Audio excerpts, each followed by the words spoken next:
I am going to vlog about what happened in my chemistry honors class today. It was actually a double period. I couldn't record in class because otherwise my camera would be smashed. But I do want to tell you about everything that happened during class.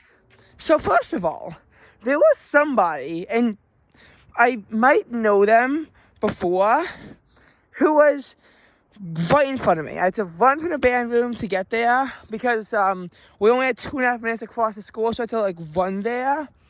Someone was in my way. Because I couldn't stop in time, I had to jump around them. I got a little bit made fun of for that. Now, for the first half of class, for the first period, Ross Bernstein was not here. And when he's here, there's always intense drama that follows it. For the second half, though, he was there. So the first half went relatively smooth. And by relatively, I mean relatively, because this chem class is always filled with drama. We have Braden Blickstein looking things up, which sometimes are actually useful, sometimes they aren't. You have me pretty much adding commentary to everything, and that's really all you need to do to set a class off. All you need is that. But it was fine at first, and the class did kind of start off on a bit of a calmer note. So why am I vlogging to you if it was just the same as an average chem class? Because what happened in the second half was downright mind-boggling. So pretty much, for the first period is from 11:43 to 12:23, and the second is from 12:26 to 1:06.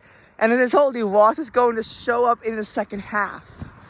So my friend Alex Protan decided to talk to the ancient Greek philosopher himself, Socrates, about Ross, and Socrates pretty much roasted Ross. I saw the exchange with my own eyes. It was hilarious. It really was hilarious. But the worst of it was yet to come, because Ross Bernstein would decide to sit right in front of me as Alex Protan took Ross's seat to be in that row. And he was almost successful because Mr. Adelberg was busy talking, our teacher, Mr. Adelberg, was busy talking to someone else. So Ross Bernstein was right in front of me, which is where Emily Gregori is supposed to sit, but she took Braden Blickstein's seat after Braden Blickstein moved to the back to be away from Ross. Oh, God. So I tried to move into Alex's seat because everyone began to do this, ooh thing, knowing drama between me and Ross was inevitable because it always happens. And Ross and Braden were also within close vicinity. But when I moved, Ross decided to sit in my seat, which put him really close to Braden because he was as close to Braden as I always am. Now, obviously, Mr. Adelberg would not let this slide, and everyone was forced to be moved back to where they were by 12:31, as he was delayed. Then my binder got broken. Not broken, but my binder had issues with fitting all the papers in. So Mr. Adelberg told me I should get a different type of binder, but that might not even exist anymore. Mr. Ward came in and he talked, and he said that he might have had a binder for me to have, so this wouldn't happen. P.S. He didn't. So that was enough. And when I had the same issue at the end of class, there were a lot more eyes on the situation that time. In case you're wondering, between the periods, we were actually doing a problem on how to balance a chemical equation. I forgot exactly what the equation was. I think it was C3H8 and O2 into CO2 and H2O. In that case, the there was actually a lot of arguing with how Mr. Adelberg told us on how to do it, specifically because of the fact that, you know, the way he told us, nobody liked that way. I didn't like that way either, I'm going to tell you, because he decided that for the C3H8, no, I don't think it was C3H8. I'm actually forgetting what it was in the first place. I'm forgetting what it was in the first place.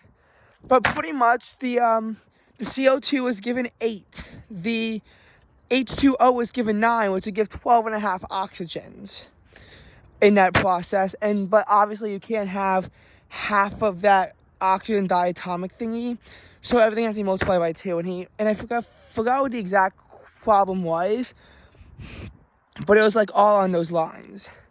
There actually was a lot of important concepts I learned in chemistry today about how to kind of tackle one of these balancing chemical equations problems. They're like one of the hardest things to do in chemistry. But what happened today in class was pretty hilarious too. So hilarious, I decided to make a vlog specifically devoted to that. After 106 chemistry ended once and for all, I had a social studies test at 109. But because the test didn't actually begin until 112, our class was pretty active in the beginning as per usual. And I think, you know, there was then people like throwing pencils at each other, which was obviously a problem. The test happened, but after that point, there was pretty much very little drama actually left. But I think that the drama that went on in Chem today was worse than normal, and I think I would just make a YouTube video on it, which is what I decided to do in the end.